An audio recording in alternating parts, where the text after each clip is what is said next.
Buen día a todos los que fueron entrando. ¿Cómo están? Eh, Espero que hayan disfrutado el curso y que disfruten de la última clase que es hoy. Los profes están teniendo problemas con inicio de sesión, así que ya lo solucionamos, así que ya van a aparecer. Si pueden aguardar unos minutitos, les agradecería. Y si quieren ir dejándonos en el chat alguna retroalimentación cortita respecto a cómo pasaron el curso, les agradecemos también.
Buenas. Buen día, ¿cómo están? Hola Hernán, hola María Laura, ¿cómo están? Bien, hay 23 conectados, esperamos un ratito más, así entran Sí, y sí, largamos. dale, perfecto.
Buenas, ¿cómo andan? Hola, ¿cómo están?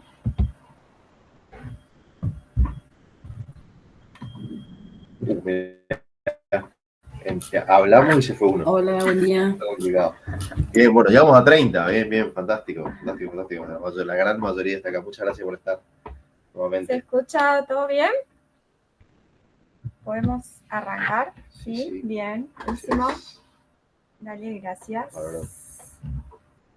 Bueno, después de 2 semanas de asustarlos, después de 2 semanas de susto de saber lo que son los contaminantes emergentes, en profundidad qué problemas nos trae y por dónde están, que eran todos lados y demás.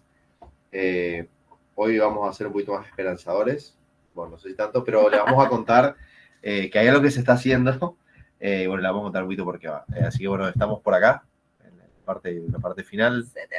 Se termina ya, sí, ya ha llegado. ¿A qué costo? Pero bueno, estamos acá.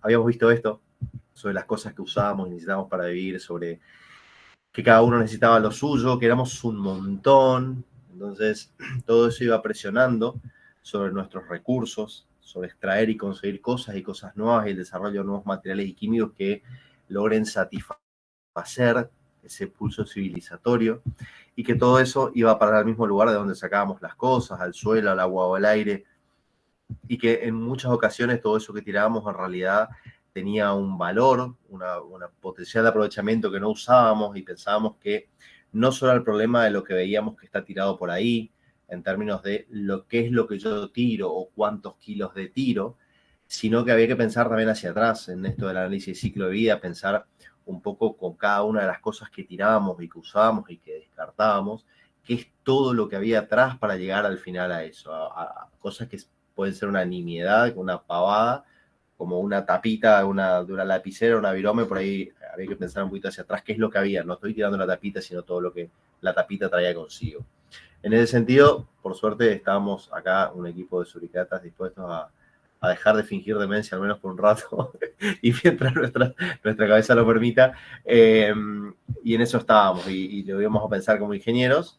Y esto al final era un problema de termodinámica, un problema de, bueno, si quieres, sí, o sea, habíamos dicho de que se usaban recursos de nuestro planeta, consumimos materias primas, generamos productos. En la naturaleza eso es más dinámico, ¿sí? Y está pensado en ese sentido. Sin embargo, en nuestros procesos se consume también materia prima, se generan productos y después esos productos son residuos, también los procesos generan residuos, había una diferente velocidad ahí de degradación de cosas, entonces se van agotando esos recursos, ¿sí?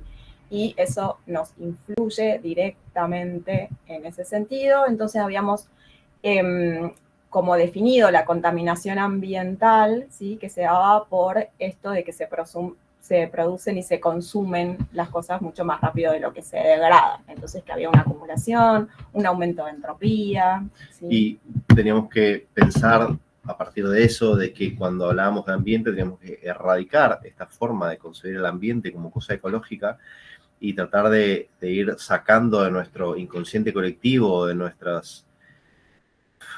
cabeza, de nuestra psiquis, toda esta concepción verde del ambiente, porque en realidad la composición era súper compleja y nosotros estábamos en gran parte de toda esa composición. Entonces, cuando impactábamos o hacíamos algo, en realidad nos impactábamos también a nosotros mismos, o sea, a todo, ¿sí?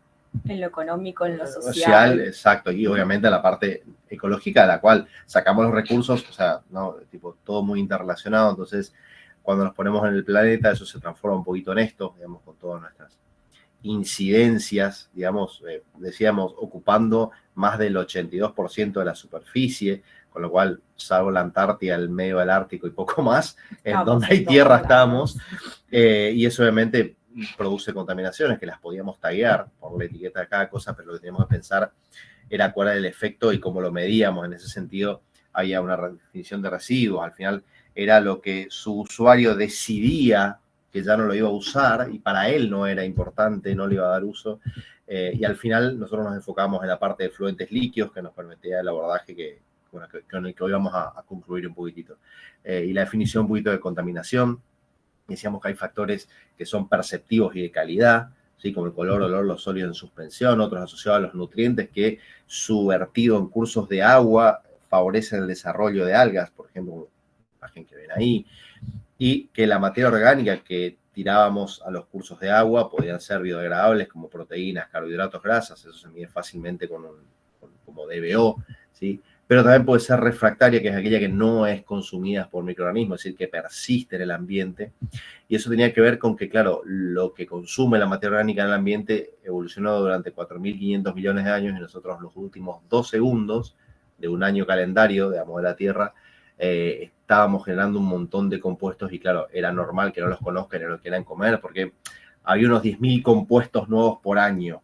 Está por año. Desde hace mucho tiempo hay más de 10.000 compuestos nuevos por año que son en general desconocidos por todos los organismos y por tanto no son palatables, no les gusta. Sí tienen estructuras en general complejas o metales o cosas de ese tipo. También hay un preconcepto respecto de la materia orgánica, ¿no? Es decir, como concepto de materia orgánica de que si es orgánico, se degrada. No, sí, no suerte así. con eso. Pero todavía muchos creen que es así. Sin embargo, no, ¿sí? Hay muchos compuestos que no son biodegradables, que son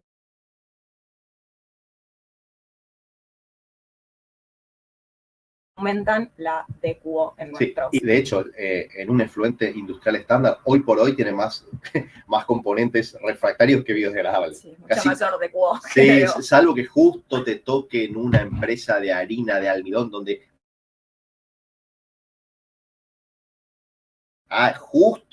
si no, la mayor que no por biodegradables. Exactamente. Y tenían algunas características esos compuestos muy propias, digamos, tóxicos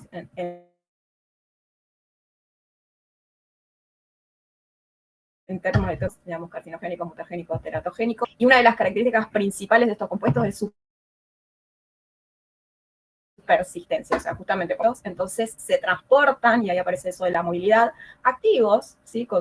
Siguiendo para lo que fueron creados, digamos, por todo el planeta, y lo hacen de manera silenciosa, sin que lo veamos, hasta que empezamos a notar sus efectos.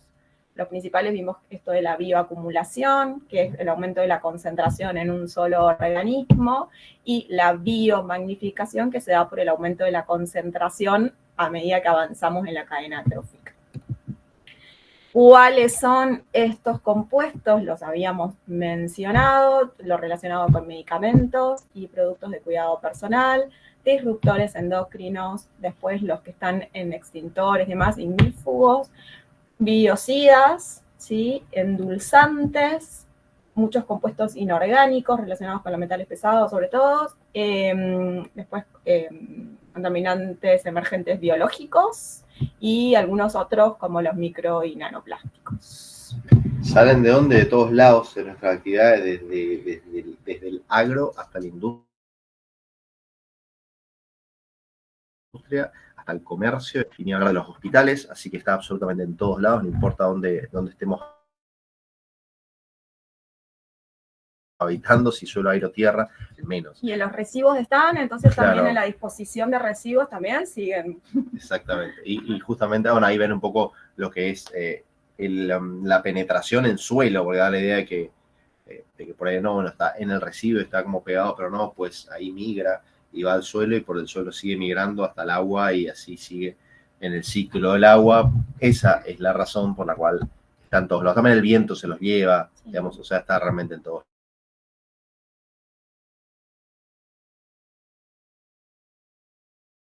Las facultades tienen, sino que por su concentración y por la complejidad y muchas veces por la similitud química, diferenciar cada uno de ellos es muy complejo, claro. Así se requieren de equipamientos realmente muy, muy complejos y eso dificulta su identificación y cuantificación a los niveles que se requiere para este tipo de sistemas.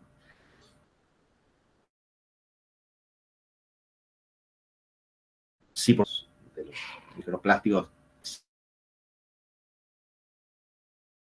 se hace el conteo de cantidad, pero los PFAS, por ejemplo, están en el orden de nanogramos por litro.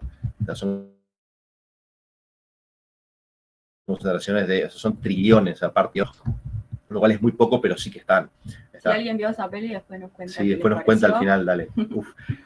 Y está de productos farmacéuticos, pesticidas, todo, y está absolutamente en todos lados donde se testee, en los sedimentos, en el polvo interior, en el suelo, en el aire, en el agua, en absolutamente todos lados se encuentran residuos de pesticidas.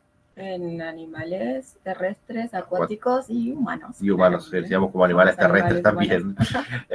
Y eso, claro, al ser persistentes nos lleva al problema de la bioacumulación. Y claro, como nos entra por todos lados, a todos los organismos vivos, nos entra por todos lados, ¿está? Entonces se produce este proceso de acumulación porque no hay forma de que el balance de masa de componentes no cierre. O sea, hay una acumulación. Es bastante simple de verlo en esos términos. Así que nuestra tranquilidad de que tenemos tratamientos de potabilización y tratamiento de aguas residuales que resolvían todo, pues no, eso también es como un mito de que no, sí, si el tratamiento resuelve, pues no resuelve. Claro, va a la planta de efluentes cloacales. Sí, claro, entonces si con eso se resuelve, bueno, pues no. Más allá que hay un montón que no va, de hecho, pero bueno, más allá de eso, el que va tampoco sirve para mucho, por lo menos para estos contaminantes, así que, y tampoco las plantas de potabilización, porque también había mucho en el agua potable. Y nos las analizamos de a uno, ¿sí? Bueno, hablábamos de la clase pasada, estuvimos viendo cada uno de estos ejemplos, ¿no? Porque obviamente de alguno no. Claro, sí, de grupos. Algunos ejemplos por grupos. Nuestro alimento, ¿sí? Venía del suelo y que desde el suelo se sacan todos los nutrientes y micronutrientes para que el crecimiento de las plantas, a partir del cual nos alimentamos, ¿sí? Los animales y nosotros.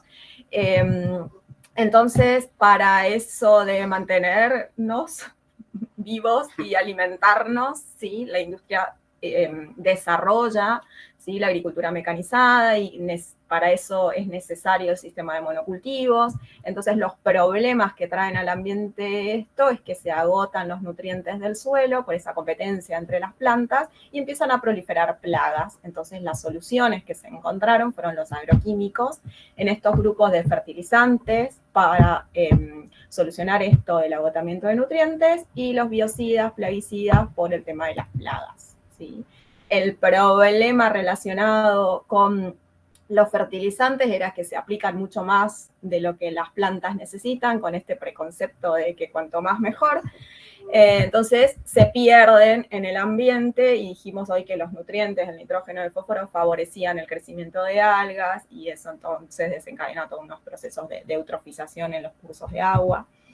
Respecto de los plaguicidas o biocidas, dijimos que solucionaban esto de eliminar las cosas que no queremos en nuestros cultivos, entonces tienen esta pinta en estos grupos, muchos de los cuales ya fueron prohibidos por los efectos que se empezaron a conocer en otros organismos, ¿no? Vimos la clase pasada que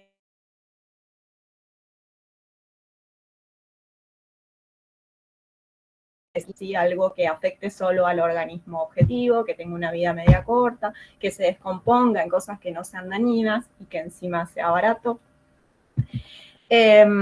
¿Por qué seguimos usando ante tantos problemas? Porque cada vez somos más y tenemos que alimentarnos, ¿sí? Porque son un negocio también la producción de esos compuestos y porque controlan enfermedades, ¿no?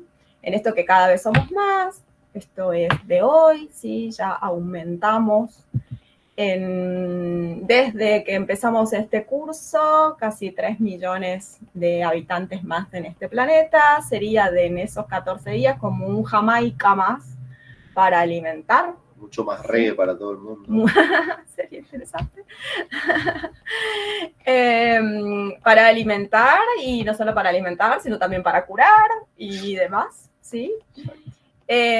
Habíamos dicho que en este momento, en un momento para aumentar la producción de alimentos, surgieron estos químicos post revolución industrial. Uno de los primeros sintéticos fue el DDT, un insecticida, que se rociaba y se usaba para todo, hasta que en un momento una bióloga en Estados Unidos empezó a notar los efectos en el ambiente y entonces saca este libro, Primavera Silenciosa, y a partir de eso se inicia todo un movimiento relacionado con el estudio hasta que se prohibió este compuesto en particular para la producción de alimentos. Sin embargo, sigue siendo usado para el control de algunas enfermedades como la malaria o el paludismo, que es habíamos visto datos, ¿sí?, de que todavía se utiliza para eso y que hay muchos casos en algunos países.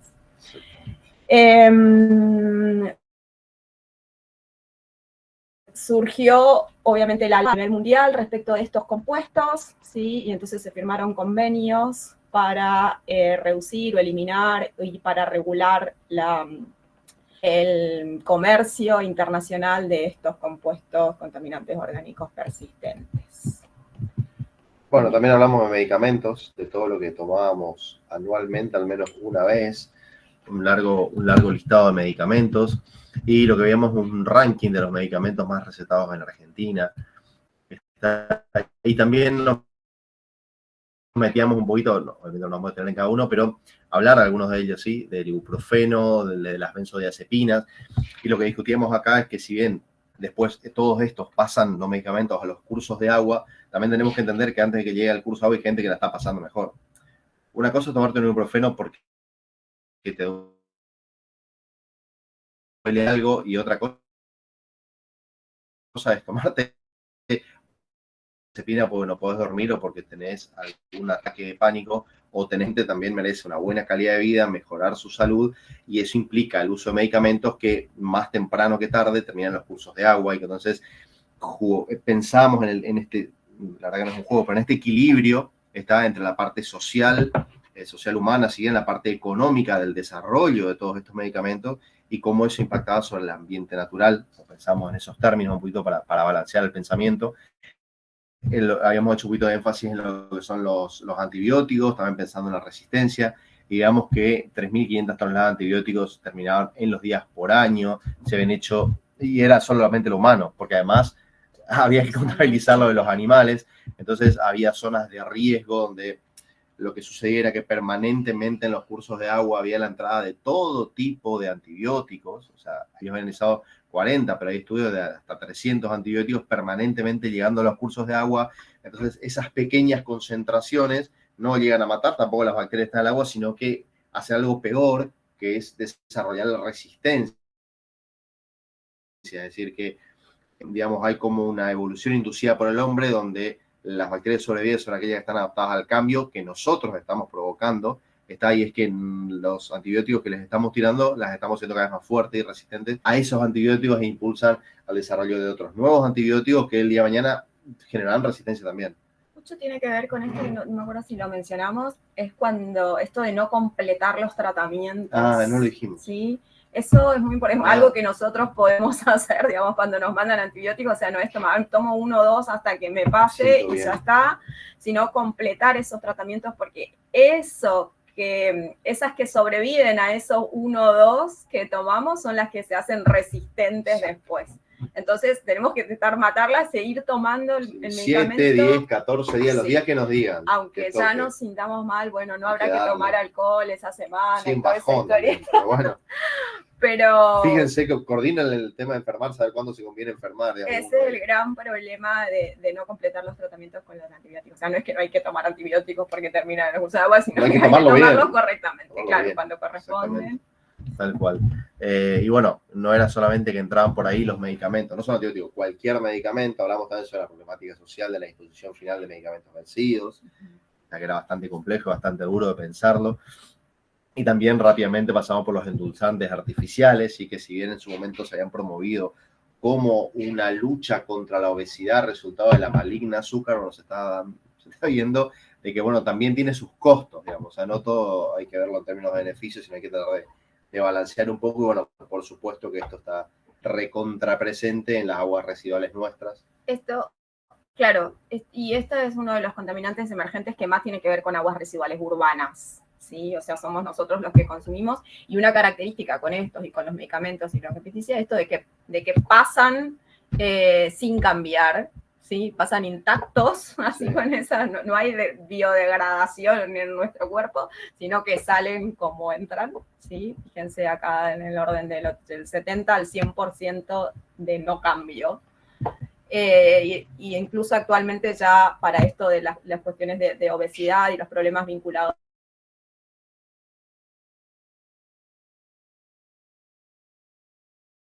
problemas en el cuerpo que soluciones. También hablamos de los microplásticos, decíamos que eran todas esas partículas de plástico con un tamaño menor a 5 milímetros, que en el 72, esto nuevamente,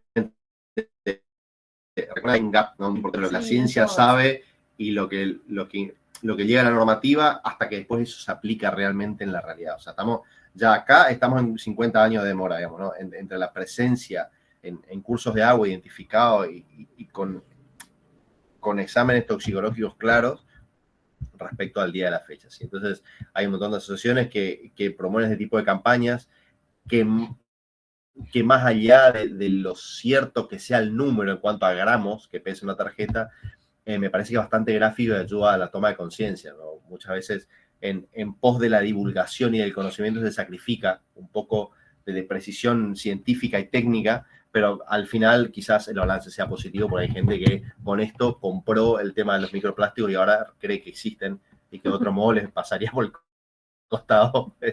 Así que bueno, y decíamos, bueno, presencia tanto en vertidos. Y en esto de la utilidad, nadie discute la utilidad del plástico. No, claro, decíamos, tipo, miren tres cosas y reemplacen, digamos. Ya está, sí, o sea, tipo, vinieron a solucionarnos muchas cosas los plásticos. Exactamente, muchísimas, sí, bueno, un poco como material son un golazo. Son buenísimos, claro. Totalmente.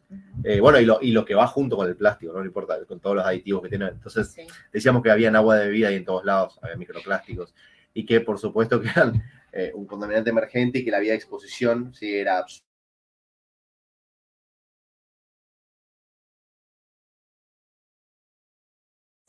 La tierra era exactamente la misma.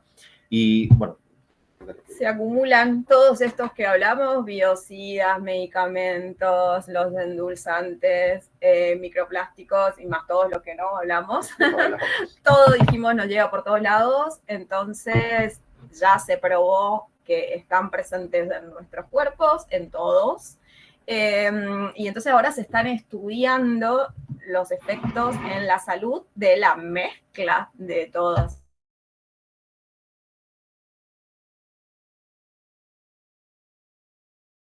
estas cosas. Claro, porque lo que puede pasar, el resultado de sumar dos cosas es más que la suma individual de las cosas, ¿no? O sea, como que 2 más 2 de repente da 9, ¿no? Bueno, es un poquito lo que puede pasar al organismo, ¿no? Hay muchos de esos mecanismos, los órganos y sobre los animales que no se saben, porque claro, hay miles juntos y claro, y andar pareando o resulta que 4 juntos hacen algo, es muy complejo aislar el efecto cuando hay tanto y en concentraciones tan bajas relativas. ¿No? Entonces, porque el efecto adverso de cuando uno consume algo, por ahí es más fácil de medir. Sin embargo, cuando te llegan por todos lados, no lo puedes aislar. No se pueden aislar. Claro, entonces, ese es el gran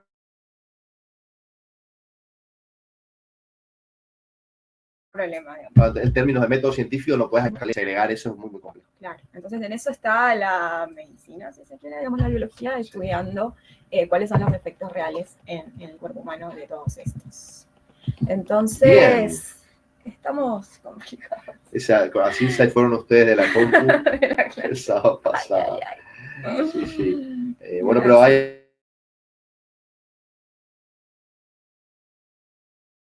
algunas cosas para hacer con esto. Vamos de un poquito qué es lo que deseables y que nosotros vamos a hablar un poco de tratamiento, pero que en realidad había instancias previas que había que tratar de abordar respecto a no generar,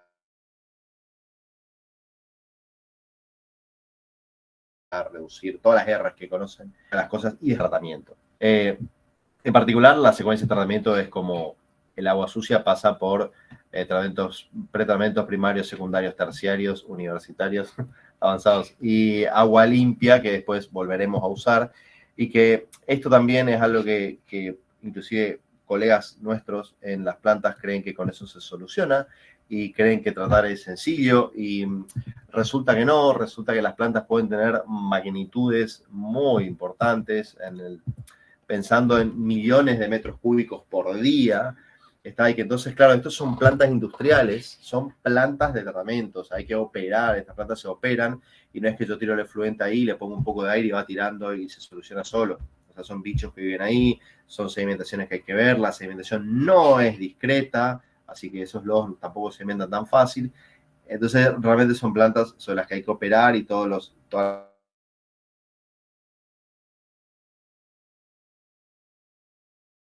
pensar en agregar etapas por agregar, es decir, bueno, le pongo 83 etapas al efluente, al tratamiento de efluente total, entonces de esa forma garantizo, porque primero, no garantizo, y segundo, es que se vuelve bastante costoso. Yo a medida que le voy agregando etapas, le pongo un primario, un secundario, terciario, ahí tienen un tratamiento residual urbano estándar, le voy agregando etapas y resulta que se vuelve cada vez más costoso. ¿Es cierto que voy a tratar más? Sí, pero hay que hacerlo de forma racional, ¿sí? Porque cada etapa agrega un lodo, agrega un personal que tiene que estar ahí, agrego un sistema de control que tengo que ver. No agrego solo una etapa, sino que agrego todo lo que va con cada una de las etapas por ahí, acá quisiera, pues no sé si todos conocen las etapas en un sistema de tratamiento estándar, ¿sí? Puede que no, entonces vamos a repasar un poquito qué se saca, sí, Hernán, en esta primera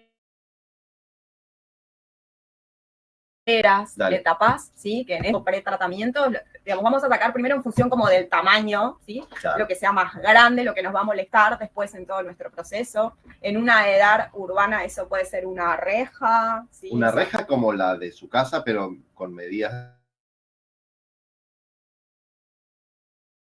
estándares. Que nos saque todo eso urbano, que una bolsa. Una bolsa, no sé, un palo, no sé, piedra, lo que sea que se le haya ocurrido tirar por el inodoro que sea grande, que no le haya tapado, pero lo mejor sería que le tape primero.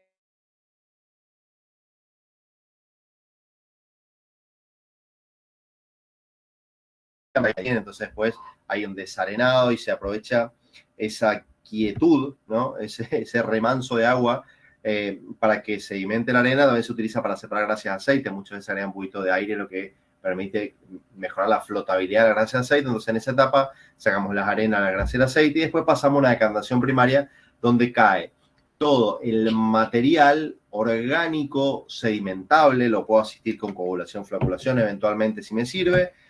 Todo lo que sedimente o cómo ayudarlo. Exacto. Para que sedimente por gravedad. Que no sean arenas.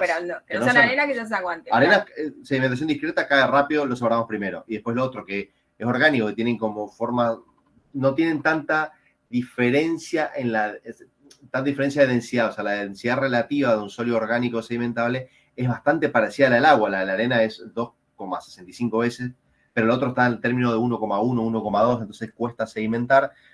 Eso se sedimenta después. Con eso separado se pasa. Eso sería como el primario, ahí termina el tratamiento primario. Exacto. ¿Sí? Donde sacamos grasas, aceites, arenas y lo que pueda sedimentar. Exacto. Y los gruesos. Todo ¿sí? Eso. Y después se baja al secundario. Con mecanismos más bien físicos, físico-químicos, ¿sí? Y después viene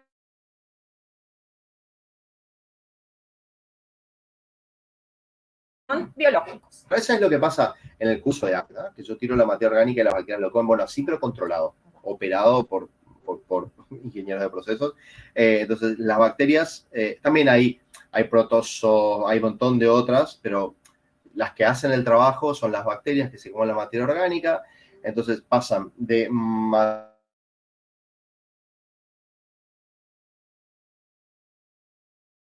material, yo muevo los carbonos de un lado al otro. La biomasa del microorganismo. Entonces, esos lodos de ese microorganismo, yo después lo tengo que separar. Tengo una sedimentación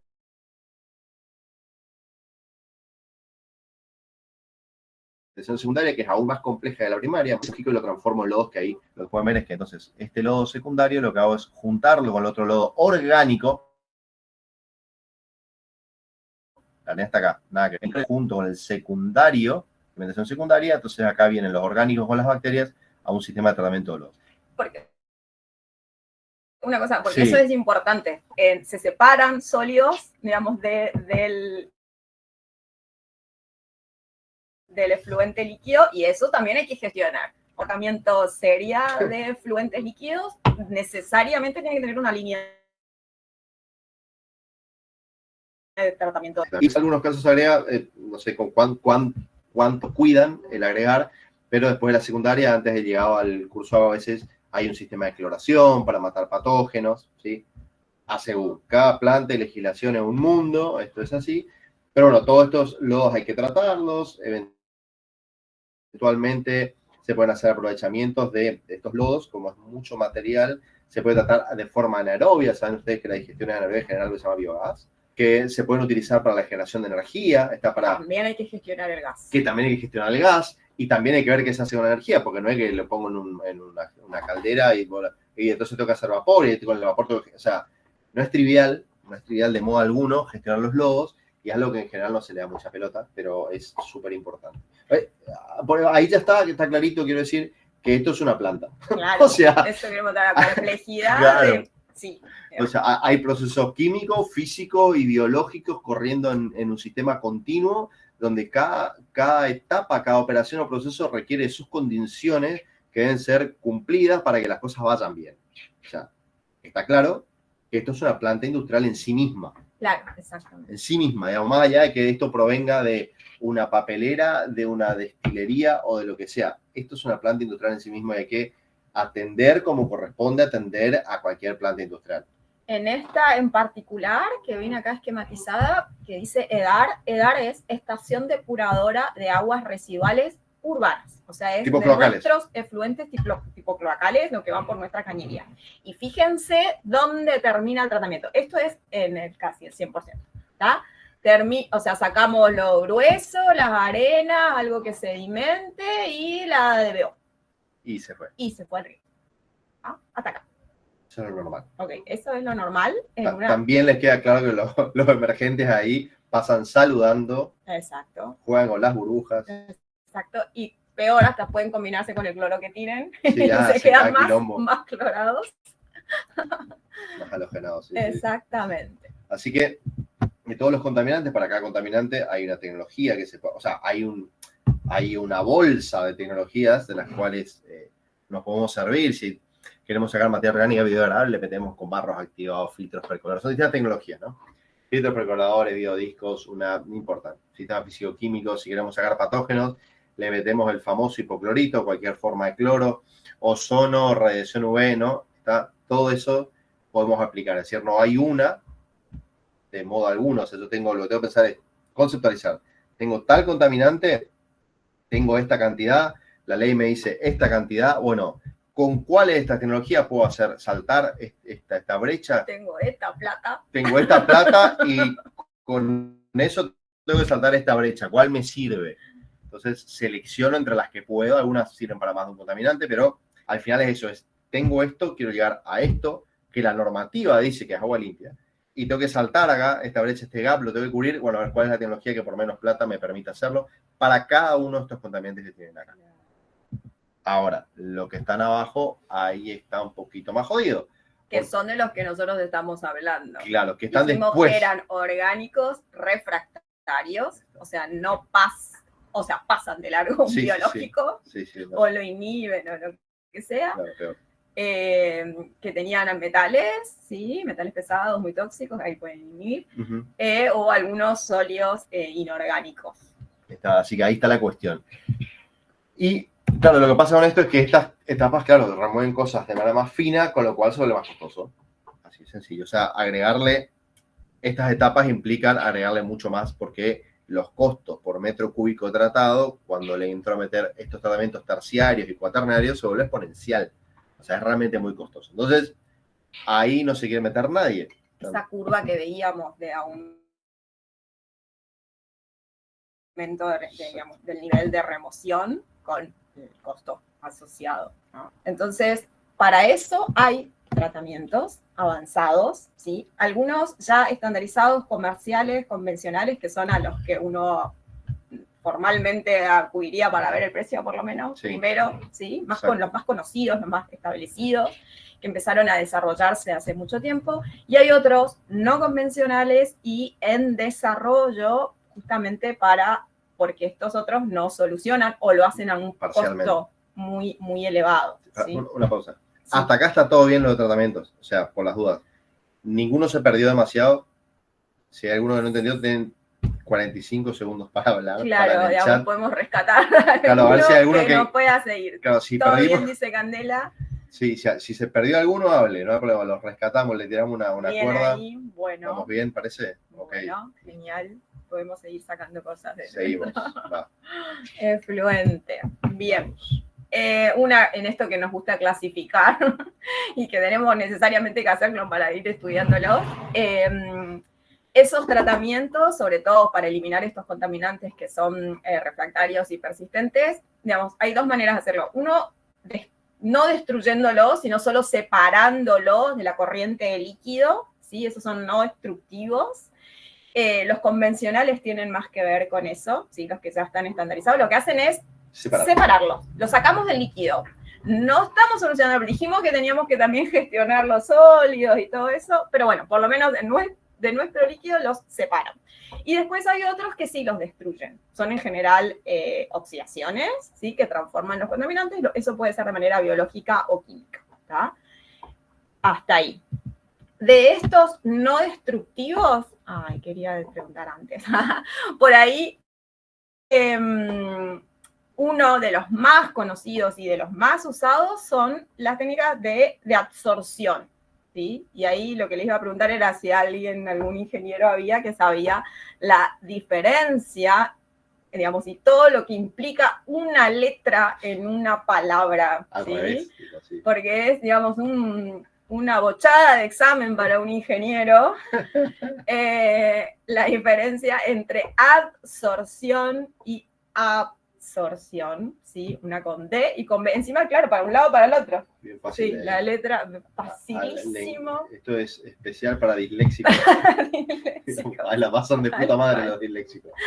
Bueno, la adsorción, que es la que nos interesa para esta cuestión, es un fenómeno de superficie. ¿sí? Esto que decimos de separar, porque eso queda absorbido con D a un sólido. ¿sí? Pegado, ponele, a un sólido. Diferente de la absorción, ¿sí? Que tenía que ver con el ingreso a otra corriente, ¿sí? Que no es nuestro caso. Nosotros queremos absorción. ¿Alguien conoce qué material por excelencia es el que más se utiliza? O sea, ¿cuál es el material, el absorbente más usado, más conocido, más vendido, más todo? Carbón activado. Exacto, salió rapidísimo. Es el carbón activado, ¿sí? Sin ninguna duda. En su forma granular, en polvo, lo que sea, ¿no? Igual, más allá de lo convencional que sea esta tecnología ¿sí? de absorción con carbón activado, es muy selectiva, o sea, depende de la eficiencia depende de lo que estamos queriendo remover, ¿sí? Se usa mucho para este tipo de compuestos que vimos que son orgánicos, que tienen formas, donde la superficie es muy importante, ¿sí? de ese sólido. Y en términos de materiales, y actualmente hay muchos desarrollos de nuevos carbones activados, incluso a partir de residuos de cultivo, sobre todo, y ahí aparece esto del biochar, ¿sí? Digamos, lo que se pueden valorizar residuos para la producción de carbones activados, y entonces, en términos de desarrollo, de ingeniería, de materiales y demás, hay mucho puesto ahí, o sea, más allá de lo convencional de la tecnología, hay muchos desarrollos. Acá hay algunos ejemplos de cómo distintos materiales remueven, ¿sí? Separan del efluente distintos compuestos con distintas eficiencias de remoción en cada caso. Acá también más de lo mismo. Si bien el carbón activado es el más conocido, el más estable, hay algunos, como las zeolitas, por ejemplo, o las arcillas también, que hacen una cosa ahí, que son naturales, si se quiere, entonces se trata de potenciar en ese sentido. Bien. Después, Una cosa, sí. porque después nos va a servir para las otras cosas. Sí. Estos procesos de absorción son, por ahí es obvio, pero son de superficie. ¿Tá? O sea, cuanta más superficie tenga el material, mayor va a ser su capacidad de absorción. Entonces, tengo que hacer materiales con poros donde las cosas se pueden meter y quedar pegadas, digamos, ¿no? Sí, los desarrollos van en ese sentido, de digamos, en aumentar el la área superficie específica. Exacto, ¿no? el área superficial. Exacto. La superficie específica que hay descomunales en carbono activado, Sí, tipo sí, 2.000 metros cuadrados por gramo. O sea, cada gramo tiene 2.000 metros cuadrados de superficie, cosas así. En un gramo de carbono activado. Entonces, bien. Después, otra de las tecnologías ya estandarizadas y que se usan para el tratamiento de contaminantes emergentes son los sistemas de membranas, ¿sí? ¿Esto qué quiere decir? Que hay un material también, digamos, una membrana porosa que es semipermeable. Semipermeable es que algunas cosas pasan y otras cosas no pasan. O sea, son membranas selectivas en ese sentido. Mucho la selección lo hace el propio tamaño de poro, ¿no? Lo que pasa a través de la membrana se llama permeado y lo que queda retenido es, digamos, que sale por otra corriente, es el rechazo. Dijimos que estas son técnicas, como la absorción también, no destructivas, ¿sí? Separamos de nuestra corriente de líquido. Para que pueda pasar, porque ahora vamos a ver el tamaño de poros de estos, hay que darle, ¿sí? Entonces es necesaria una fuerza impulsora para que puedan pasar las cosas que pueden pasar. Esa fuerza impulsora puede ser diferencia de presión, diferencia de concentración, diferencia de potencial, ¿sí? Y fíjense, estas son las tecnologías de membranas con distintos nombres en función del tamaño de poros: microfiltración, ultrafiltración, nanofiltración, y en ese sentido va disminuyendo el tamaño de poros. Fíjense, estos son micrones, así que acá ya estamos hablando de nanómetros, ¿sí?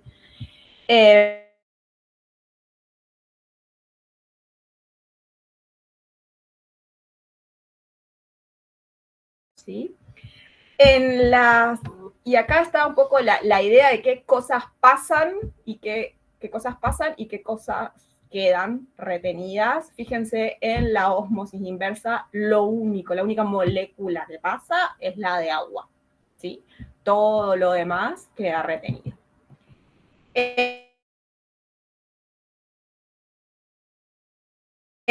Sistemas necesario, ¿sí? Un aumento de presión para que las puedan pasar lo que pueda pasar. Más o menos así, ¿sí? En la nanofiltración pasan algunas sales y el agua, ¿sí? Y en la ósmosis, para que tengan una idea de valores de presión, o sea, en la ósmosis inversa trabaja hasta 80 bares, ¿no? Es una banda, con todo lo que significa en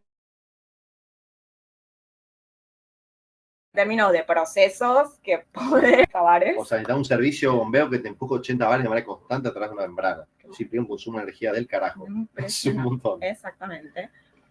Y también disminuye el flujo de permeado, ¿no? O sea, eso lo que pasa es cada vez menos y cada vez me queda más en el rechazo. Claro. No, y fíjense, también tengo que ver qué hago. Claro, sí. Con el rechazo. Porque fíjense que estamos hablando del orden de litros por metro cuadrado de membrana por hora. Pasa muy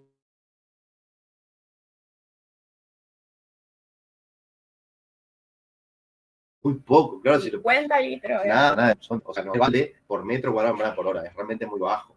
Y eso es un tema también. Hay, digamos, los desarrollos y la innovación están puestas en estos sistemas de membranas hoy día en el desarrollo de esas membranas.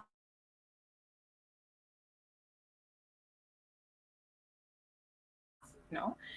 Tangencial, o sea, la presión, imagínense, no le puede dar 80 bares a una membrana de un poro porque obviamente se rompe, entonces hay que darle, digamos, en el sentido de la alimentación, esa corriente, y entonces hay todo un diseño, ¿sí?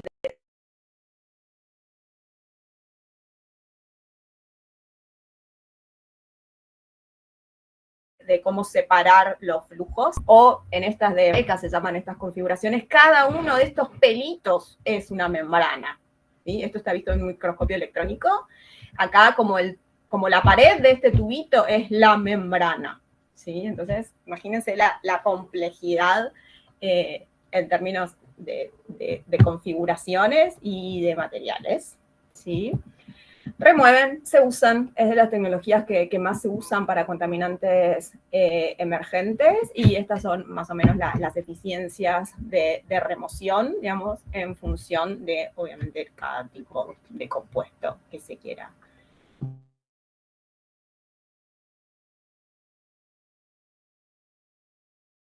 Utilizar un sistema de osmosis, termina el secundario y pongo un sistema de osmosis. Se tapa en una hora.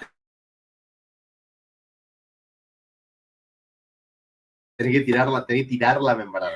Entonces se usan uno de ultrafiltración, uno de nanofiltración y uno de osmosis inversa para poder tener. Obviamente que permiten la reutilización de esa agua, ¿no? Entonces en eso también es el juego de la valorización de estas tecnologías, ¿no? ¿Para qué voy a usar el agua en ese sentido? Es la tecnología que es la de osmosis inversa, para que tengan una idea, es la que se usa para la producción de agua potable a partir de agua de mar. ¿Sí? Entonces, que me separa las sales, y eso en Chile está una de las plantas de osmosis más grandes del mundo.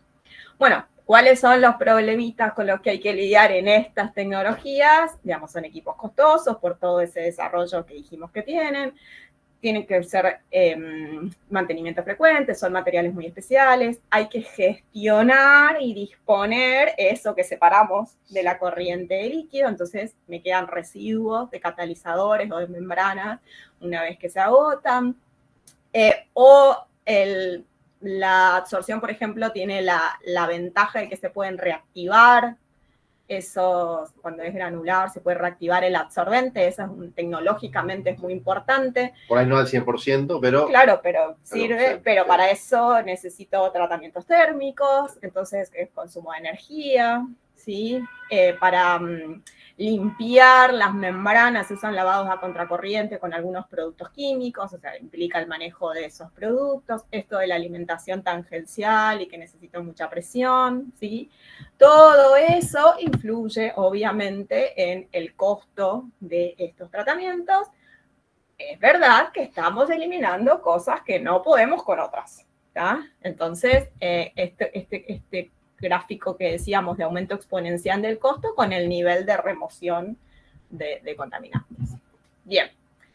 Ahora, vamos a pasar a destruir. Vamos a destruir cosas.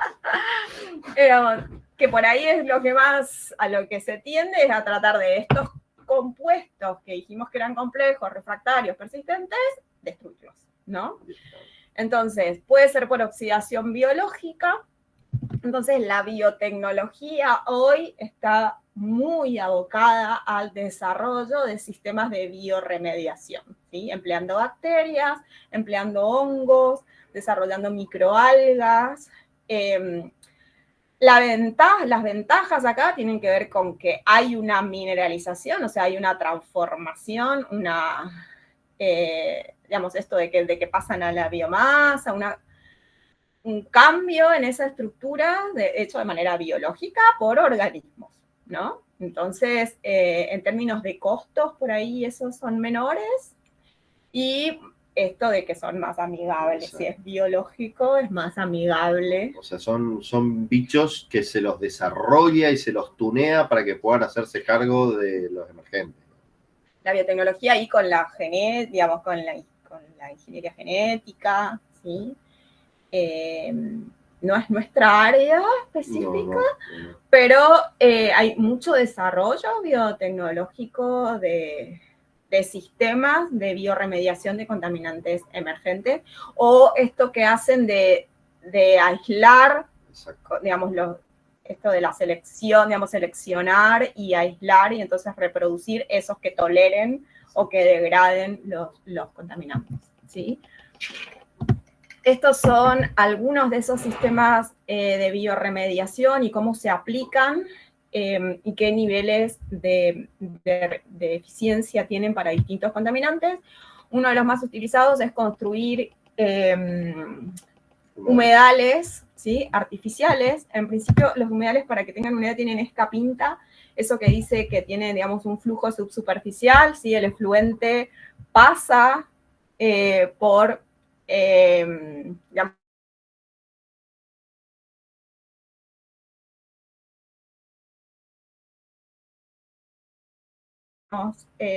microorganismos también que favorezcan ahí, u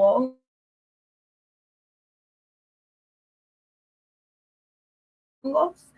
E incluso hay plantas que son a algunos contaminantes más que otros, entonces construir estos humedales.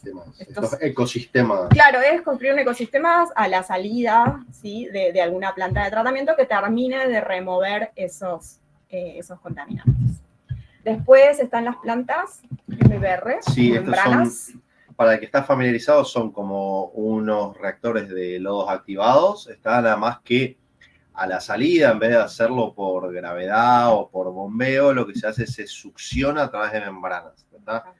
A la salida del reactor, tengo el reactor de mezcla completa, todo, y el agua la saco succionando a través de membranas, ¿está? Entonces, se producen dos efectos principales. El primero es que los microorganismos que están, las bacterias y todo ese ecosistema que está dentro del reactor, queda adentro del reactor, queda adherido a la membrana, ¿está? Y además se produce un proceso de filtración mecánica, es decir, entra la membrana y las mismas bacterias que están pegadas a la membrana, cuando pasa el agua, se produce una clarificación, ¿está? Entonces es como un lodos activados mezclado con una filtración, todo en un mismo reactor, digamos. Y esto funciona bastante mejor, permite tener una mayor concentración de masa microbiana de todo ese ecosistema, de esos lodos en el reactor, y ayuda a mejorar también la salida, ¿sí? Es también la aplicación en este sentido.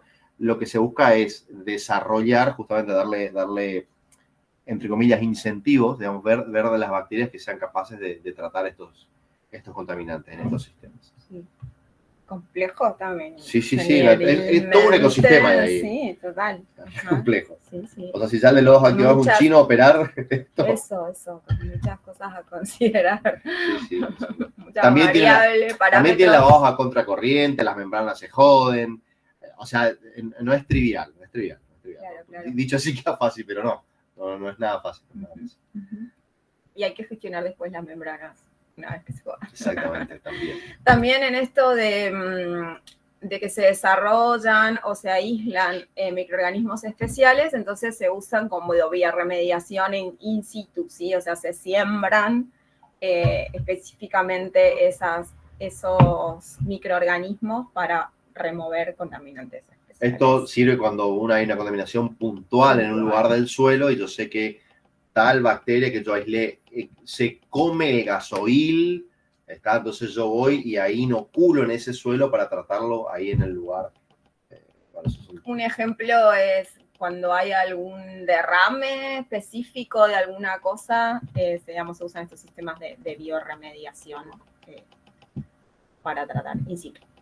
Y en biotecnología, uno de los que están como en la punta de lanza y lo que más se está investigando son la producción de enzimas, ¿sí? De enzimas específicas, las casas hiperoxidasas, que son como biocatalizadores para transformar estos contaminantes en sustancias, menos tóxicas o no tóxicas. Y en eso está la biotecnología. Claro, o sea, a ver, los hongos y las bacterias tienen procesos metabólicos que generan enzimas. Es decir, enzima es una bacteria o un hongo que libera hacia el exterior, está en este caso la casa hiperoxidasa, que esas enzimas van a actuar y van a romper estructuras que estén en el medio de la bacteria. Lo que se hace es desarrollar la bacteria del hongo, que generarle condiciones para que generen todas estas enzimas y después por proceso de bioseparación se separan las enzimas de estas bacterias u hongos y eso es lo que se utiliza. Y en términos de desarrollo de materiales se está viendo, las separo de esas bacterias o hongos y a qué las fijo, para después poder recuperarlas. Exactamente. Entonces, para no tirarlas, porque sale un huevo producirlas. Entonces, claro, para dejarlo fijo algún material para que sigan ahí y mientras tanto se va tratando el efluente o lo que me interese y no pierdo todas estas enzimas producidas. Otra vez materiales con mucha área superficial para poder fijar esas enzimas. Totalmente. Bien, Y bueno, y después también en esto de seguir destruyendo cosas, se desarrollaron y se están desarrollando nuevos tratamientos, más bien físico-químicos que químicos, que son las tecnologías o procesos avanzados de oxidación. Así se conocen estas nuevas tecnologías. Son procesos físico-químicos, dijimos, que pueden, digamos, la idea es que produzcan cambios en la estructura química de los contaminantes a partir del uso de radicales libres, ¿sí? Fundamentalmente uno de los más, de los que se generan en mayor proporción y de los más efectivos es el radical hidroxilo, no es el único, pero es de los que más se usan, y estos radicales tienen alta efectividad para oxidar la materia orgánica y también con estos sistemas, con algunos de ellos se pueden remover contaminantes metálicos, ¿sí? O sea, inorgánicos. Para poder entender cómo funcionan estas tecnologías, vamos a tener que repasar un poquito de no sé en qué año. Todas esas materias que tuvieron que rendir 3 o 4 veces. Claro. Bueno, una, por ejemplo, es química orgánica y quiero saber si alguien acá me sabe decir que es un radical químicamente hablando, si no, no terminamos más acá. Sí. Falta que nos mojemos en esa, digamos. Faltaría solo más. En esa falta solo esa lo metimos en todas. No políticamente hablando, sino químicamente hablando, que es un radical. ¿Alguien tiene idea? Por acá. A ver. Alguien que trata de probar. Se lee. ¿no? Claro. Especies con un electrón desapareado. Exactamente, muy bien. Dijimos que lo que queremos son romper enlaces, ¿sí? Entonces, en química orgánica en algún momento habrán visto que hay distintas maneras en las que se rompan, con distintos nombres, homolítica, heterolítica, no sé qué. Las rupturas homolíticas son las que dan esos radicales libres que tienen un electrón desapareado. Entonces, son muy inestables, muy reactivas y están muy susceptibles de crear enlaces con lo que venga, ¿sí? No con su amigo que estaba pegado, sino con otro.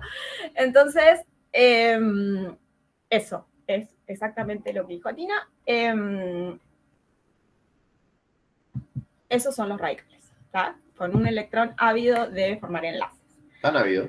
Ahora, termodinámica o físico-química, no sé cómo se llama en su carrera, pero todos habrán visto, esta es la parte de arriba de la tabla de potenciales redox, ¿sí? En algún momento la tuvieron o la tendrán que visitar, esta tabla. Y estos son los que figuran más arriba. Mi pregunta de examen acá es, ¿por qué estos de más arriba oxidan, ¿sí? O pueden reaccionar con los de más abajo? Y acá no. Esta es la parte, sí. Hasta electrones desaparecidos venía muy bien. ¿Vieron que sí servía? ¿Vieron que era cierto que servía para algo todo esto? Claro. En algún momento es ahora. ¿Se acuerdan que había en termodinámica una ley, digamos, algo que se llamaba energía libre de Gibbs? Bueno, voy a responder yo esto nomás. Esa energía libre, para que los procesos se den espontáneamente, tenían que ser negativa, ¿sí? Eso se acordarán. Entonces, esta es la fórmula y acá hay un delta de potencial. Entonces, digamos, si este delta entre los que están más arriba y los que están más abajo es positivo, ¿sí? Esta energía libre va a ser negativa, ¿tá? Es por eso que estos que están más arriba en la tabla de potenciales oxidan espontáneamente, digamos, porque la termodinámica lo dice, a los que están más abajo. Fíjense qué especies aparecen en esta tabla. Vamos desde abajo. El cloro. ¿Sí? Dijimos que el cloro es un oxidante, es el más conocido capaz por todos, ¿sí? Permite oxidar sustancias, incluso la pared de microorganismos, y es por eso que desinfecta, ¿tá? Y después aparece otro acá conocido probablemente, el peróxido de hidrógeno es el agua oxigenada, ¿sí? alguien se habrá teñido el pelo en algún momento con agua O se oxigenada. peló por ahí para desinfectar la rodilla. Se pusieron agua lastimó, oxigenada. exacto, entonces es un oxidante conocido, ¿sí? Incluso más que el cloro. El ozono, dijimos que también la ozonización se utiliza para desinfección porque actúa en la pared de los microorganismos, ¿sí? Es bastante, digamos, tiene mayor poder oxidante que el cloro, ¿sí? Funciona en términos de eficiencia en desinfección mucho mejor.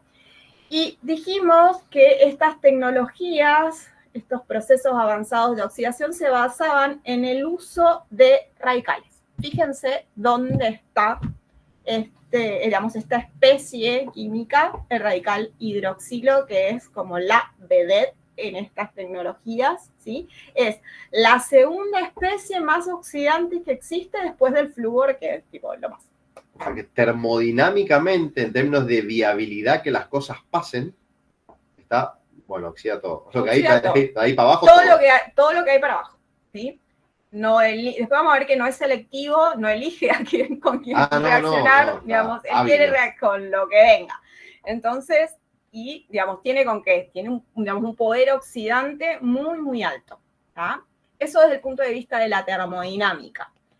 Vieron que la termodinámica no nos dice a qué velocidad suceden las cosas, para eso está la cinética. Entonces, en estudios de, digamos, oxidación, entre comparar la eficiencia del radical hidroxilo con el ozono, que dijimos que es un oxidante fuerte, le gana.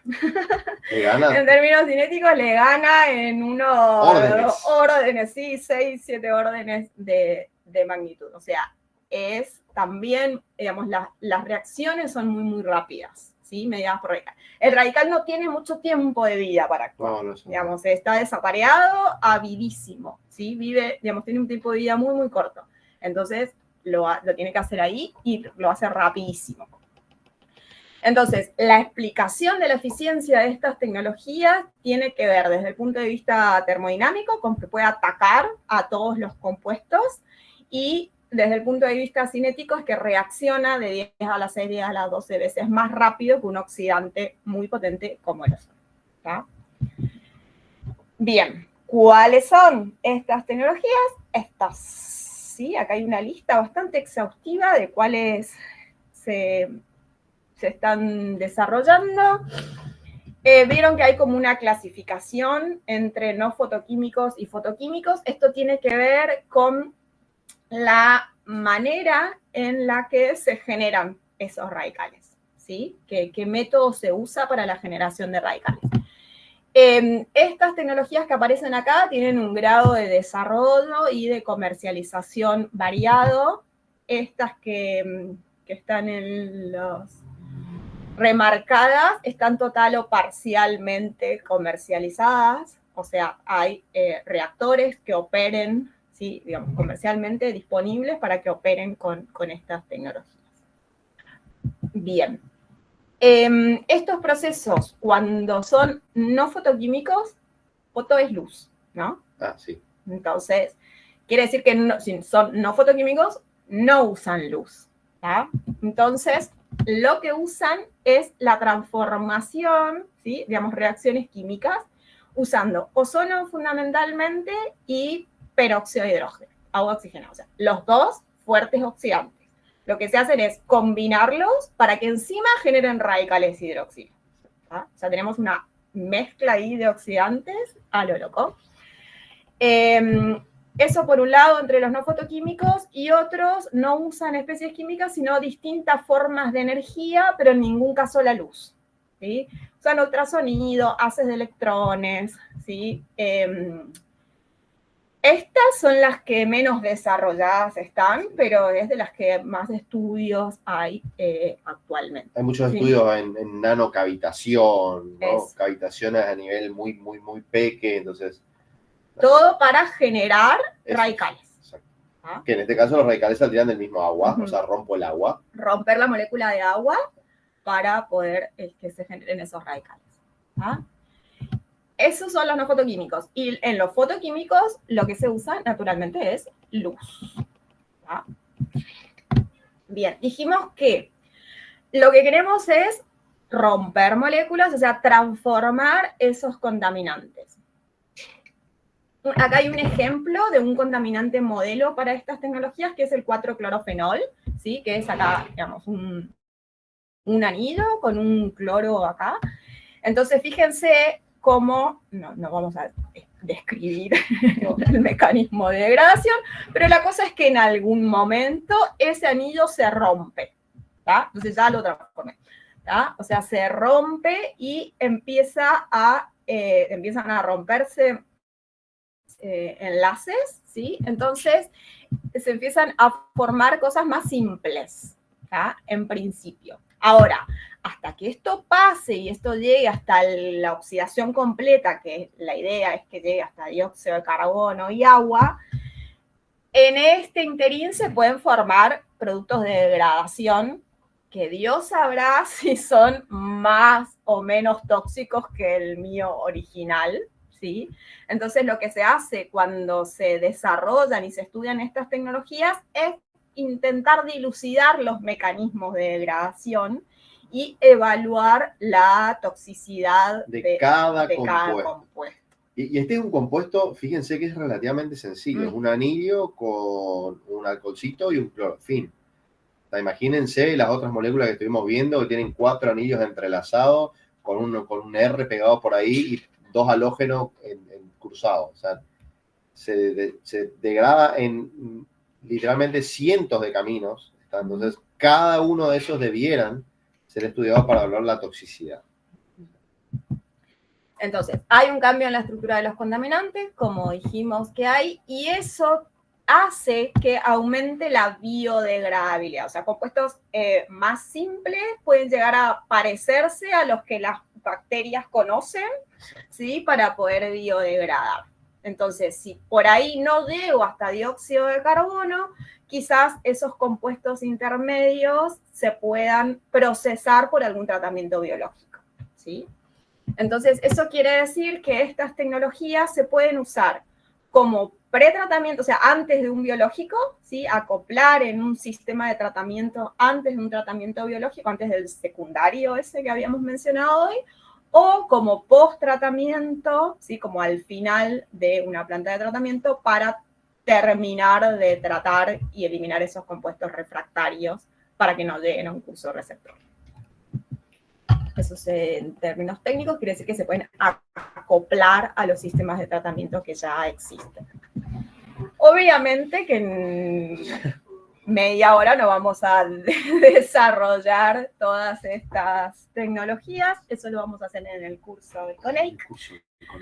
A los que vengan van a ver. Ahora solo les vamos a contar un par, un no fotoquímico y un fotoquímico, ¿sí? Del no fotoquímico les vamos a contar uno de los más usados, que es el proceso Fenton. ¿Ya? No usa luz, ¿sí? Y un señor Fenton descubrió que mezclando sales de hierro más 2 y peróxido, que ya dijimos que el peróxido era un oxidante, se forman el que queremos, radical hidroxilo. ¿Ya? Esa mezcla da radical hidroxilo. ¿Ya? Sales de hierro, comuncitas, peróxido accesible, y tenemos acá peróxido en nuestro efluente agregándole hierro y peróxido, tenemos peróxido y radicales hidróxido.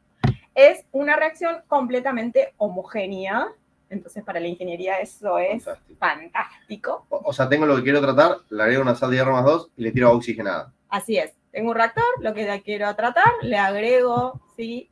Dosificando correctamente, sí, ¿no? Obvio, la sal de hierro y el peróxido, y espero. En principio es así, y funciona, es homogéneo, después no tengo que separar nada, ¿está? Bien. Ahora, dijimos que estos radicales no son selectivos, entonces voy a tener en mi reactor, en mi efluente, voy a tener la materia orgánica, ¿sí? Que quiero sacar. Voy a tener el hierro, que le agrego, y voy a tener peróxido, que también le agrego. Todo eso junto, ¿tá? Y se formaron los radicales, y entonces ese radical va a oxidar la materia orgánica, ¿sí? Pero también ese radical va a oxidar el hierro más 2, lo va a pasar a hierro más 3. Que no nos sirve. Que no nos sirve. Lo que nos sirve es hierro más 2. Entonces, hay en mi propio, in your face, el propio radical hidroxilo, ¿sí? Me está jugando un poco en contra. Y también va a oxidar al peróxido, ¿sí? Va a aparecer otro radical ahí, ¿sí? Que es el radical perihidroxilo, que también figura, verán acá en esta tabla, pero que es menos reactivo que el hidroxilo, fíjense que está más abajo. ¿Tá? Entonces, para que esto suceda, la química, no nos vamos a detener en estos mecanismos, pero a bajos pHs, por debajo de 3, ese hierro más 3, por ayuda de todo lo que hay en el medio, vuelve a ser hierro más 2. ¿Sí? O sea que estos procesos Fenton son mucho más eficientes a pHs muy bajos, ¿sí? pH 3. O sea, se forma de lo que vieron arriba, la reacción de arriba, de esta de acá, se forma el hierro más 3 y después vuelve a ser hierro más 2 y vuelve a participar, es como autocatalítico, vuelve a participar en las reacciones con el peróxido que anda probando. Entonces, otra variable de proceso que tengo ahí es el pH, ¿no? O sea, tengo que regular ese pH. Y una cuestión importante acá es que uno, si se habrán visto en sus normativas que revisaron, tampoco puede tirar el efluente a pH 3, ¿ya? Entonces, ni con demasiado hierro. Ni con demasiado hierro, entonces también hay que después ver qué hacer para acondicionar ese efluente. Pero degrada la materia orgánica que queríamos degradar, que era refractaria, ¿sí? Una característica de esta tecnología y de todas las TAOs es que para encontrarle las dos, no es como el rocíe y ahorre o el cuanto más mejor, sino que obviamente hay dosis, ¿no? A evaluar en laboratorio para encontrar dosis óptimas para poder escalar, ¿no? En los procesos. O sea, la concentración por un lado del ferroso, por otro lado del peróxido, también la relación entre la relación de concentraciones también importa. Entonces, Nosotros trabajamos en esta tecnología y tuvimos una experiencia muy interesante. O sea, trabajamos para el tratamiento de lixiviados. No sé si se acuerdan, el lixiviado es como el jugo de la basura, ¿sí? Lo que percola a través de una masa de residuos. Eso es lo que pasa en su basurero. Imagínense en una planta de disposición final de residuos, en un relleno sanitario, tienen piletas, 6 piletas, digamos, de lixiviados que procesar y que tratar. Y uno de los problemas más que tienen en ese tratamiento es el tema del color, ¿sí? De eliminar el color. Son sustancias muy complejas las que les dan el color, entonces hay que transformarlas y hay que degradarlas. Así es como cambia el color post tratamiento Fenton. Eso es a nivel de laboratorio. Lo que nosotros hicimos fue escalar, o sea, encontrar las dosis óptimas a nivel de laboratorio y fuimos escalando. ¿Sí? Eso fueron 10 litros. 10 litros. Pasamos a 100, cambiamos la agitación de mecánica a hidráulica también, tipo recirculando el mismo flujo. Después seguimos aumentando, lo vimos en un IBC, Maxibidón, tiene distintos nombres, pero eso es un metro cúbico, lo hicimos de adentro. Y finalmente lo hicimos con 1500 litros, en un reactor de acero inoxidable. También lo acoplamos a biológicos también, para tratar los efluentes que salían de un biológico, nos fue bastante bien. En esta planta tienen todo un sistema de tratamiento de los lixiviados, entonces es con lixiviados reales, no simulados, con toda la complejidad que implica. Claro, ¿no? Imagínense Operativamente, y aparte imagínense lo que tiene un lixiviado, o sea, lo que ustedes tiren en su casa desde un shampoo, desde el guiso, todo eso llueve arriba o no, o por procesos microbiológicos y físico-químicos, se libera el agua de esos residuos y se percola, y eso es lo que está en lixiviados. Hay de todo. Entonces lo que hicimos es encontrar las variables operativas que para ese lixiviado, porque cada lixiviado depende de qué es lo que tira la gente, dónde está y cómo la tecnología que se utiliza para adelante la operación de ese relleno también importa. Entonces nosotros logramos de algún modo optimizar las condiciones para lograr muy buenas degradaciones en esos sistemas. Lo hicimos, el seguimiento en este caso de las degradaciones lo hicimos con un parámetro global como la de QO, ¿sí? Nosotros no fuimos a ver los persistentes, digamos, los emergentes directamente, sino que mezcla, imagínense la cantidad que hay en un lixiviado, ¿no? Para que se hagan una idea, cuando hicimos el acoplamiento, al lixiviado ese le quedaba solamente un 3% de biodegradabilidad. De toda la DQO que tenía, que era de 3.000 o 4.000 todavía, solamente un 3% era biodegradable. O sea, en ese momento biológicamente en la planta habían hecho todo. O sea, no había más que hacer biológicamente. Biológicamente estaba todo hecho. Quedaba lo otro. Y ahí entramos nosotros a jugar con Fenton un poquitito. Sí. En esto de las variables operativas y que hay que operar las cosas, una de las cosas también que teníamos que ver porque nos encontramos es que generaba una espuma de la gran 7. Sí. Entonces ahí había que dosificar y empezar a jugar con antiespumantes. Pues sí, ¿por qué espumas? Bueno, porque hay jabones, porque hay alquilbencelos sulfonatos, que en algún momento alguien mencionó por la normativa la vez pasada. Bueno, pues están ahí sustancias solubles en éter etílico, habían dicho, que en realidad es como el método. Bueno, o sea, no, sustancia activa del azul-metileno, sustancia activa del azul-metileno, perdón. Y que son los alquilbencelos sulfonatos, y claro, hay crean, es increíble. La cantidad de detergentes que hay en el lixiviado es increíble. Porque van jabones, shampoos, no sé, lo que se les ocurra. Sí, o sea, los envases. Los envases. De esas cosas, el envase de suavizante, claro. la bolsa del jabón en polvo, todo eso es increíble como percola. Después, claro, cuando le agregas peróxido y lo pones a agitar, eso levanta una espuma que ni te cuento. Buenísimo. Así que también había que manejar eso en términos operativos, ¿no? Y bueno, y la dosificación de pHs. El lixiviado tiene normalmente un pH en el orden de 9, 10, entonces había que bajarlo a 3 y después volver a subirlo a 6, 7. Claro. Y la curva de pH tampoco es lineal, porque baja un poco, hay un buffer y después se desploma el pH, con lo cual la dosificación era súper fina ahí. O sea, clavarlo en 3 era muy complejo en el laboratorio, nos costó un montonazo. Hasta después, bueno, le agarraba un poquito la mano, con volúmenes más grandes, bueno, un poquito más fácil dosificar, pero también fue complejo. Lo importante, digamos, a destacar es que el escalado sí fue súper fácil. O sea, lo que encontramos a nivel de laboratorio, después escalarlo fue sí. Y fue mejor. Digamos, o sea, es más, funcionó mejor escalado que en laboratorio, lo que operativamente, en términos de ingeniería de procesos, es fantástico, porque teníamos unas remociones como del 60-70% de QO, con suerte.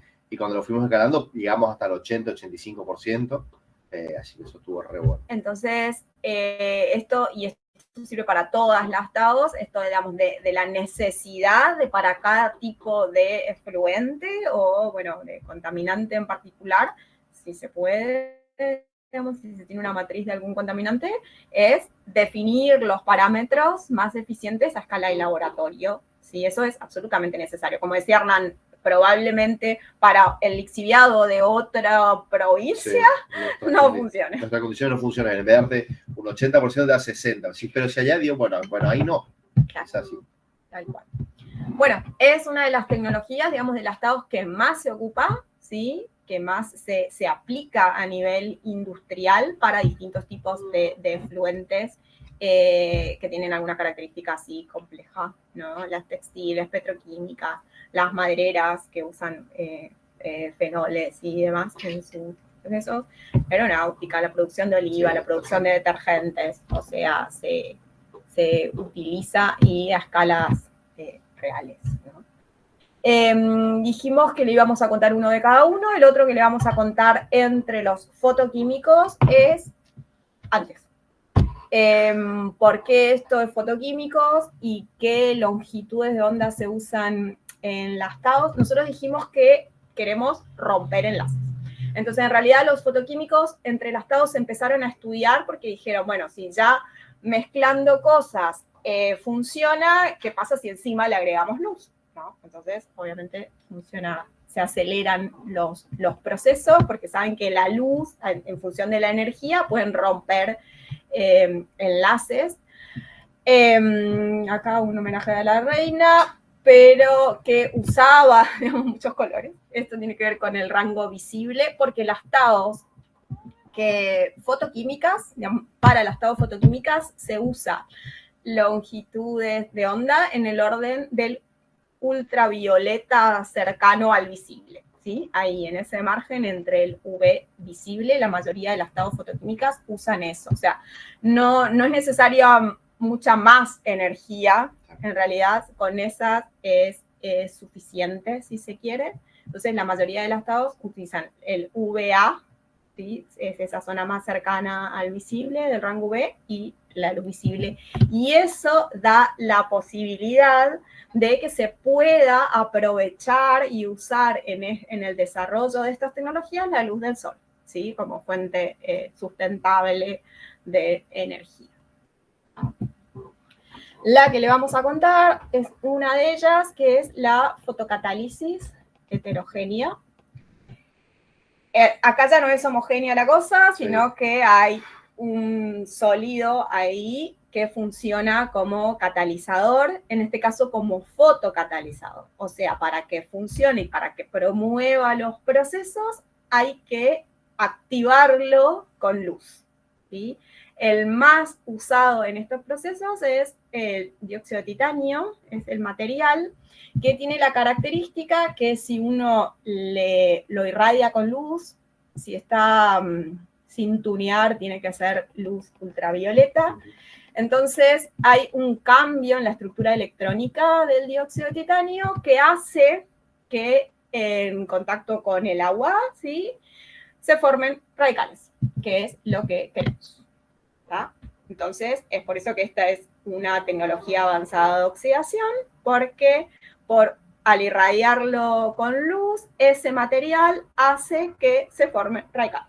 Y esos radicales son los que después promueven las reacciones, la transformación de los contaminantes. Se puede usar el sol en determinadas condiciones. Tiene esta característica de que hay distintas especies electrónicas dando vuelta, entonces que además de oxidar materia orgánica, también puede reducir algunos metales. Un ejemplo concreto es el cromo. El cromo hexavalente es mucho más tóxico y más móvil, entonces la posibilidad de pasarlo a cromo 3, que es menos tóxico y que se puede precipitar y eliminar de otra manera, es muy importante. Sí. Entonces, tiene esta doble acción que es interesante, y esto de que puede oxidar cosas, entonces también sirve para desinfección, ¿no?, para usarlo con bacterias. El gran tema con esto es que la forma comercial disponible y más eficiente de este catalizador está en formato de nanopartículas, ¿sí? Nanopartículas del orden de los 30 nanómetros, 50, 30 nanómetros de diámetro. Entonces, para que esto se pueda escalar y para que pueda ser eficiente este proceso, habría que después recuperar ese catalizador con algún sistema de filtración que ya vimos. Nanofiltración, para poder usarlo y que esto sea rentable. Y tampoco podemos tirar ese catalizador al ambiente. Dijimos que los nanos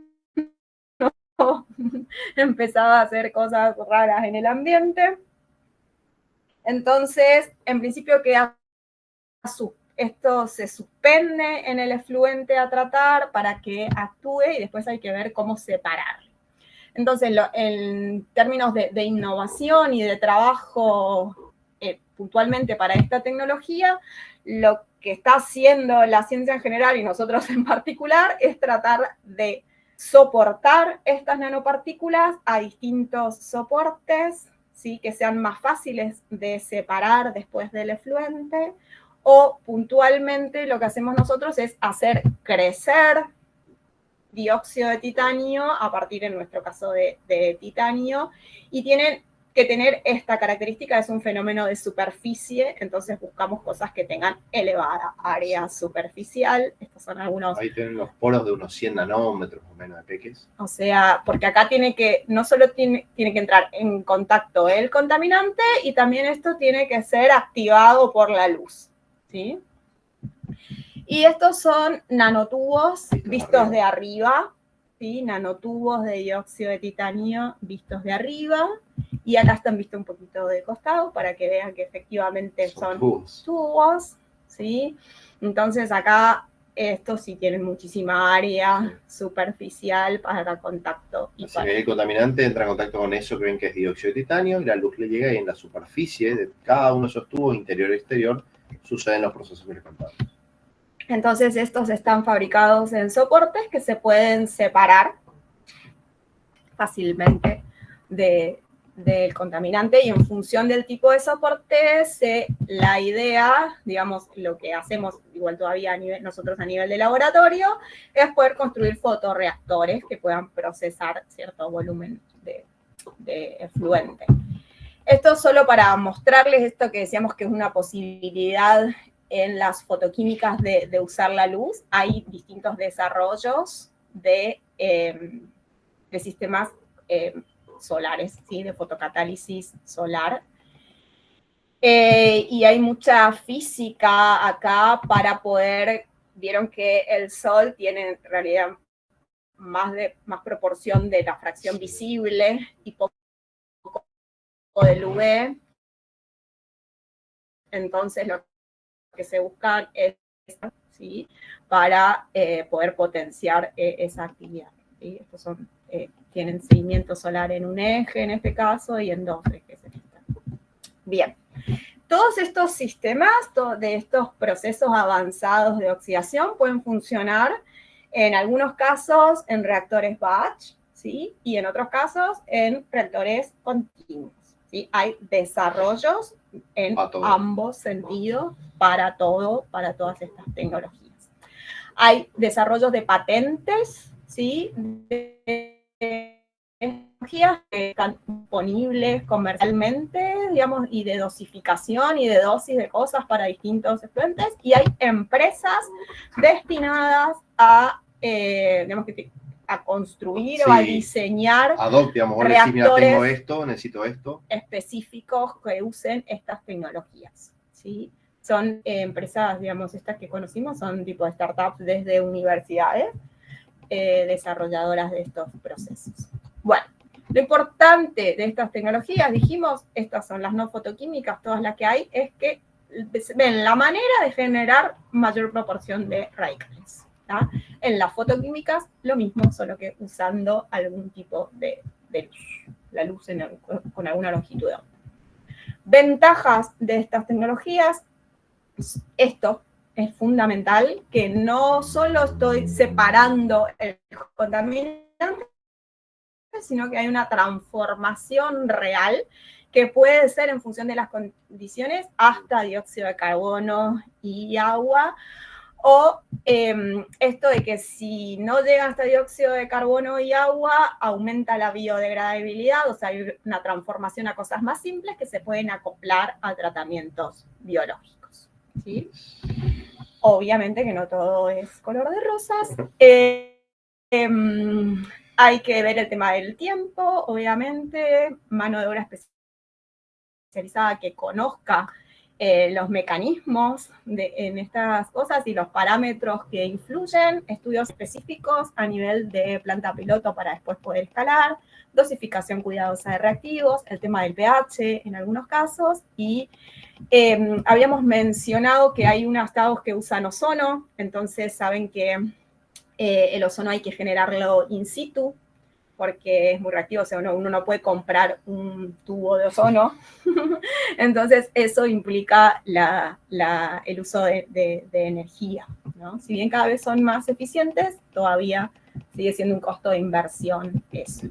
Entonces, como estamos hablando de niveles de tratamientos en el orden de las membranas de ósmosis, en el orden de las absorciones, también los costos hay que compararlos en estos desarrollos hay que compararlos con ese nivel de remoción, ¿sí? O sea, obviamente que frente a un tratamiento biológico convencional va a ser más caro. va a ser, pero porque no saca lo mismo. Exactamente. Sí. Obvio. Bien. Entonces, ¿se acuerdan que nosotros habíamos ido Sí, claro. que va a ser superado por el CONIC? Bueno, ahí cerró ese congreso el director, presidente, no sé qué, de la Asociación Mundial de Ingeniería Química, planteando un diagrama de tratamiento de efluentes del futuro, lo decía él, donde incluía todo. Todo, y entre esos están estas tecnologías avanzadas de oxidación, pero también están los filtros de ósmosis inversa, ¿sí? Entonces, incluso pensando en el agua para la venta, ¿sí? O sea, a ese nivel de tratamiento es un diagrama futurista de efluentes. Bueno, hasta ahí está. Están vivos sí, aún, que nos queda, todavía nos queda un poco. Están vivos ahí. Un dedito, bien. Ahí salió un dedito. Patricia está viva, Martín, Sol, bien, ahí va. Ah, levantó la mano. ¿Hay una mano? ¿Atina? ¿Puede ser? ¿Es verdad? Vi una mano fugaz, pero no sé si. A ver, participantes. Ah, perdón, no. Me equivoqué. Ok. Ah, listo, seguimos. Ahí bien. Está. Dale, bueno, seguimos. Algunos desafíos, bueno, algunos más. Decíamos que la analítica es compleja y de altos costos, ¿sí? El problema de la matriz, decíamos que cuando tenemos un efluente real, tenemos miles de compuestos y aislar un compuesto de interés ahí es bastante complejo, es un problema de matriz, se conoce así en la analítica. Hay una variabilidad temporal con esto, es decir, esto va cambiando el tiempo, no tengo nunca la misma matriz ni los mismos contaminantes. Siempre aparecen nuevas sustancias que, por un lado, las tengo que identificar y por otra parte interfieren con mi analítica. Y entran esas de las 10.000 nuevas que se generan. Claro, entonces te está llegando uno y vos no sabes no sabes, primero que no la tenés identificada, no sabes cómo carajo medirla, y aparte te interfieren quizá con otro porque es por cierta analogía química, ¿sí? Obviamente que estamos hablando para resolver esto de tratamientos costosos, que es lo que veníamos hablando, y después, que eso sería como de resolución técnica. Claro. Digamos, hasta ahí, bien, ponele. El problema es que los efectos son crónicos, o sea, son a largo plazo muchos de estos. Por esto que hablábamos de la bioacumulación, biomagnificación. Claro. Entonces, con esto, como no se ve hoy, no se ve mañana y no se ve en 5 años, parece que no importa. Ha sido un problema tipo social. Desconocimiento de la población, porque cuando ustedes entraron a esto, capaz que escucharon algo, pero hoy saben muchísimo más. Imagínense su tía. ¿Está? O sea, es decir, así también habíamos mencionado que la presión social, como el DDT y otras, ha llevado, ha impulsado a la normativa y a los estados y al mundo en acuerdos multinacionales para abordar, bueno, pues si acá no tenemos esta pata, ya estamos complicados. Hay mucha desinformación, ¿está? Sí. Quien produce y gana plata con esto no le interesa que se sepa que eso contamina, esto es así, a lo largo de la historia, nos estamos vendiendo en buzón. Lean y estudien y van a ver que las empresas petroleras sabían en 1980 el problema del cambio climático que hoy se discute, es más, hoy ya se vuelve a poner en duda por lo que sea. DuPont sabía lo que pasaba con los PFAs, siempre es así, o sea, hay desinformación. Agroquímico es terrible. Y ahorre. Es así. Y por supuesto la legislación, porque la legislación, nos guste o no nos guste, podemos ser muy altruistas, pero si no está la ley, pues no nadie va a hacer demasiado. En esto de agregar cosas en los sistemas de tratamientos, ¿hasta cuándo se agrega? Hasta cumplir con los parámetros de vertido. Hasta que venga el contralor y mida y esté bien según la legislación. Los invito a decirle al gerente que hay que poner algo más porque los contaminantes emergentes hacen porque los pescados bioacumulan. Dale, suerte con eso. Entonces, hay algunos de los desafíos técnicos, ¿sí? Y no técnicos y sociales con los que también hay que lidiar. En esta trama de lo social, lo ambiental, lo económico. Exactamente. Así que bueno, esto es lo que ustedes habían planteado, ¿sí? ¿Recuerdan? Más o menos alguien de Tucumán mencionó algunas normativas, alguien por ahí de Carlos Paz, que es lo de la sustancia reactiva de azul de metileno, que han mencionado. detergente habían mencionado también después en Neuquén. Acá en Misiones no tenemos DQO, no tenemos fósforo y según el color-olor tienen que ser ofensivos. Según quien lo mire. Sí, O exactamente. quien lo huela. En Santa Fe habían mencionado algo de metales pesados, en Mar del Plata los parámetros, entre comillas, convencionales, vamos a decir, y en Acumal habían algunos que hoy vamos a ahondar un poquitito en el tema de Acumal. Así que, claro. Es el presente normativo argentino. Que cada jurisdicción decide cómo le place, porque nuestra legislación da así, de que esto es una atribución de cada jurisdicción, nuestra provincia y Ciudad de Buenos Aires, en definir cuáles son los límites de vertido. Estamos hablando de vertido de efluentes, ¿está? De distintos tipos, pero puede ser directamente de la cloaca o directamente de un curso de agua. Cada legislación es un mundo. Y bueno, así también el día de mañana cuando vayan a laburar sepan que la legislación de vertido, si cambian de provincia, va a cambiar la legislación. Claro. Así que atiéndanla. O sea, esta actividad de ir a buscarlo es interesante, claro, que la practiquen. Exactamente. Y así también los dueños de empresas buscan cuál es la provincia que le queda cómodo, digamos, cuando van a poner una empresa por ahí. Así que bueno, lo que toca ver es cómo va el planeta con esto. A ver cómo vamos con el tema de los tratamientos. Menos 10 son. Santo Cristo. Ahí va. Vamos a ver un poquito, vamos tratando qué hacen en Europa, ¿no? Es el caso, es la punta de lanza en todo esto y le vamos a mostrar en qué anda. El día miércoles 10 de abril, o sea, hace año y medio, ¿sí? Se juntaron ahí y primero hicieron un pequeño reglamento y dijeron que efectivamente el 98% de las aguas residuales urbanas de la Unión Europea se recogían adecuadamente y el 92% de ese 98% se trataban correctamente. ¿Mintieron? Bueno, ponele, ¿cuánto es? 90 y 85, firmo, abajo, ya. Déjame en blanco arriba, yo firmo. Es un montón. Decir que se recoge el 98% de las aguas residuales urbanas y que el 92% se trata correctamente en los términos de las leyes vigentes hasta ese día es un montón. Porque yo no sé si ustedes, o sea, también hay uno preasume que las aguas residuales urbanas van a una planta de tratamiento. Claro. Averigüen donde sean que viven si hay una planta de tratamiento. En Argentina el promedio está entre 50 y 60% de recolección. Y el tratamiento, bueno, o sea, colecciones que te ponen un caño que vos tirás y se va. O sea, digamos, no va ¿a dónde va? No va a un pozo. Claro, eso, exacto, solamente eso. Así que bueno, ellos como siempre están, que esto es un montón, ¿eh? Esto es punta de lanza del mundo. Total. Ellos están en mejora continua siempre. Así que ese día aprobaron un texto, se llama texto aprobado. Vamos a ver un poquito qué es lo que es texto aprobado. Tratamiento secundario. Dicen que, tratamiento secundario biológico. ¿Está? Tienen que instalar para el 2035 sistema de recogida y tratamiento secundario, ¿está? En todas las aglomeraciones de más de 1000 habitantes. O sea, 1000. O sea, vos juntás tu familia y un par más y tenés 1000. ¿Está? Bueno, en los conglomerados urbanos de 1000 habitantes o más tienen que tener un sistema secundario. Eso implica que probablemente haya una aireación, hay un montón. Para dentro de 10 años tienen que lograr eso. Y tienen que cumplir además con estos parámetros. Y aparte lo hacen doble, fíjense, DBO. Tiene que ser de 25. Nosotros acá en Misiones tenemos 30. Tiene que ser de 25. Pero además, tiene que tener un porcentaje mínimo de reducción del 70-90%. Es decir, que si vos en tu sistema tenés que dar DBO, el 25 lo cumplís. No importa si venís con 3000, a mí no me importa. Vos tenés que cumplir con el más restrictivo de los dos. Y tienen DQO de 125. Está carbono orgánico total.